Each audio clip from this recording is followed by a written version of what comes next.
Okay, let's go for 2 in a row. Here's my last written journal that I haven't recorded yet.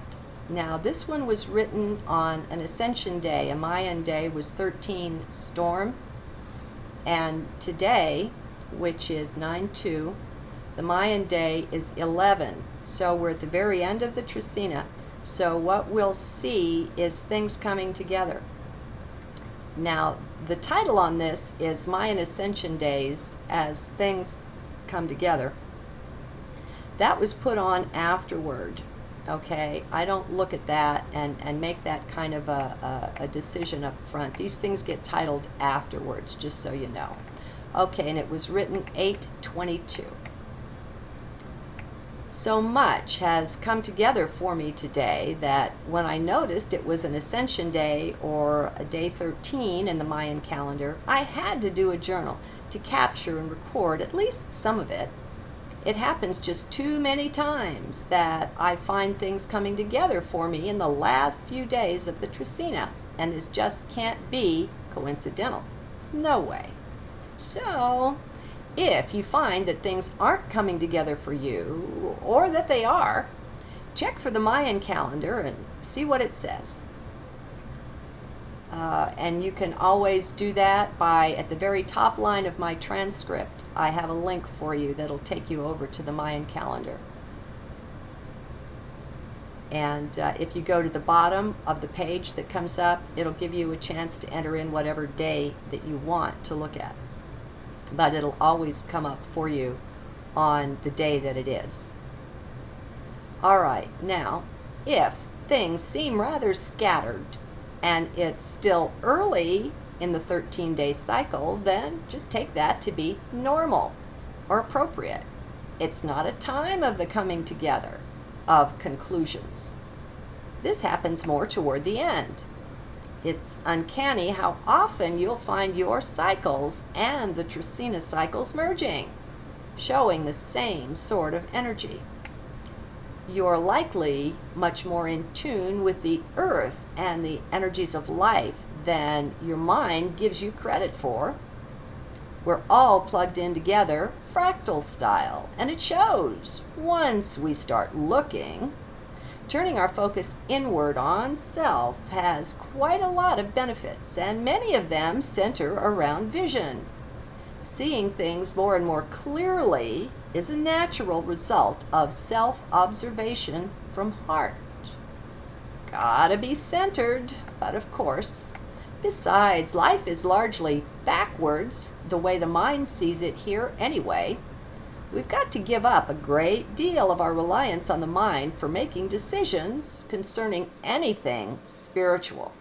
It's the wrong tool for that job, which is pretty simple, but not until you see it. And our beliefs and attitudes get in the way of clear vision simply all the time, and that's uncanny as well. Now, how many of your old beliefs can you drop?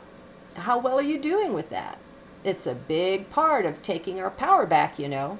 At least, I hope you know. If you'll just test it out, you will see this in pretty short order. That is, if your focus has managed to turn inward yet. If it hasn't, well, that does have to come first. At least that's how it worked for me.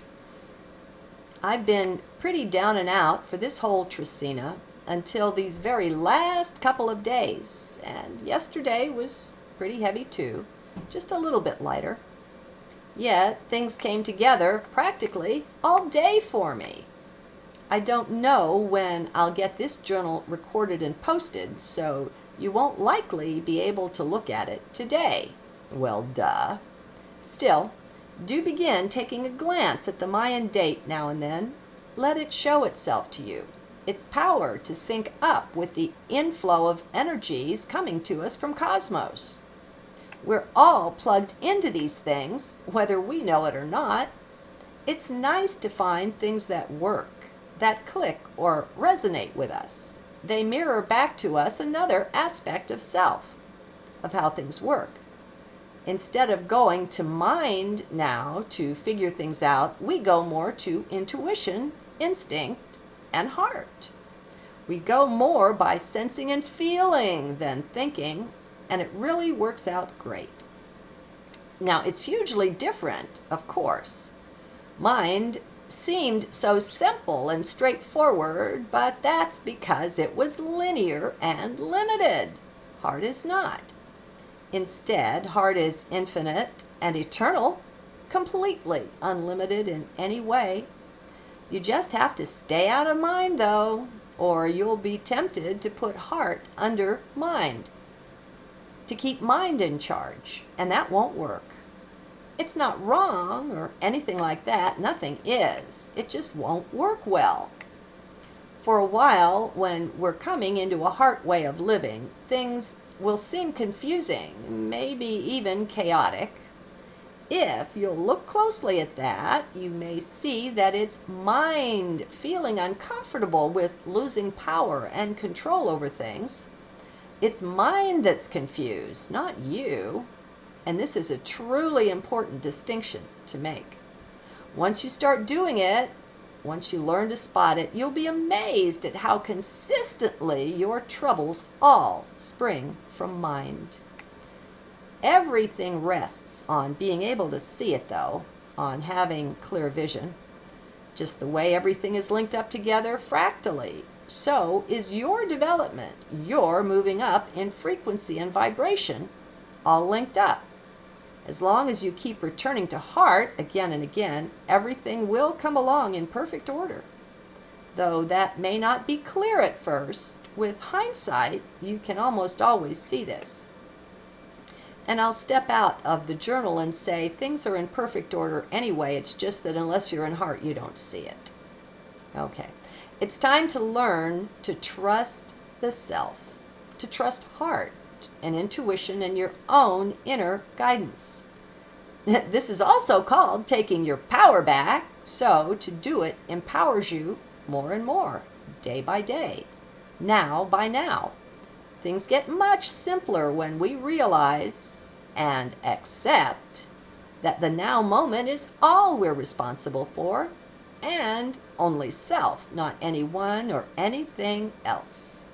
That really narrows things down into manageable chunks that are more simple and clear than your life has likely been up to now. All of this works toward clarity of vision, by the way. Though it may seem chaotic and strange at first, it isn't long before you begin to see how truly simple they are at the core. Just you and just now. The challenge isn't in what to take on. It's in what to let go of, to surrender. You'll find yourself surrendering various attachments to this and that, right, left, and center. It's a constant process now that the acceleration has become so intense. We've taken on so much crap, I'm sorry about that, over the years that we've got excess baggage weighing us down. And we don't truly weigh much. We're light beings. It just seems like we do. Once we get into this flow of simply letting things and our attachment to them go, life becomes oh so much more pleasant. So many things we thought were problems look a whole lot different after we do some serious surrendering. And it doesn't take long. We aren't even who we thought we were. And that's what complicates things. The false person we thought we were developed a lot of attachment to thises and that's that now have to go. Well, a whole lot of that drops off by itself if we just find out who we are. If we just drop the false self, the false identity we've been trying to fit into. Since it isn't real anyway, it isn't that hard to drop. Check it out. One way is by becoming truly open. If you decide to do that, much of the false stuff will come out to the light to be seen. We spend the huge bulk of our time in resistance to life and what it brings our way. Yet we're not even aware that we're doing that. We're still at least partly in sleeple mode, my friends, but that's okay. No self-condemnation. Everything is okay. So don't sweat the small stuff or the large stuff or anything at all. Cut yourself loads of slack, starting right now. It's time to be good to you, as good as you can. It's time to love that self of yours so very much that only the highest and best will do for you.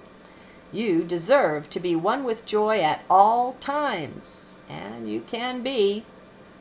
It's a knack. It's called being in heart. Don't make problems for yourself by believing such things are difficult. They are not. Yet, if you believe that they are, then that's what you create. That's how it works. Your beliefs at work. Well, it's time to notice that. All of this noticing, this watching and observing that you're doing goes toward clarifying your vision. And that's pretty awesome, don't you think? I do.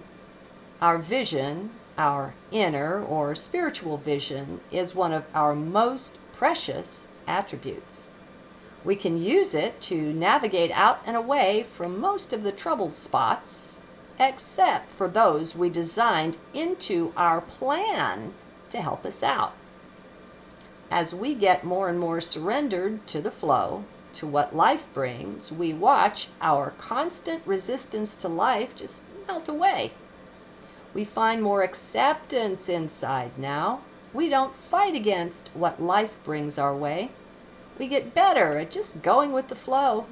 It's pretty awesome, really, so do notice it in the self. It's time to shift away from noticing so much of the bad stuff, both in self and the world. Time is now to start seeing the good stuff, both in self and in the world. This might be a good time to sit and meditate with this little saying, so short and so wise. Beauty is in the eye of the beholder. A whole journal could be made around that little phrase. It's much deeper than it seems on the surface, so dive in. No more will the surface appearance of life count with us like before. We see now how that was very much a part of the matrix that had us hypnotized and powerless, or believing we were, but no more. The surface appearance of things is almost universally backwards. You begin seeing little bits and having inklings of that as you keep your eyes glued to self. By eliminating 90% of the chaos that held your vision in tow when it was focused out there instead of within, you have more emptiness now, space to notice what's going on underneath, where things are much closer to real. Not that they can be real in 3D, but there is always good, better, and best, or close, closer, and closest. Take your pick. Nothing is ever negative, and though you don't believe that quite yet, as you hang in and keep looking, you will. Sure, there's still darkness and pain, but truly, friends, these are not negative. They're just darkness and pain. They just are what they are, and there's no sense making value judgments on them. I hope you can see this.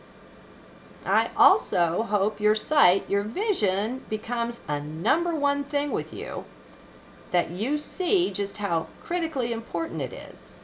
If your vision is not clear, then neither are you.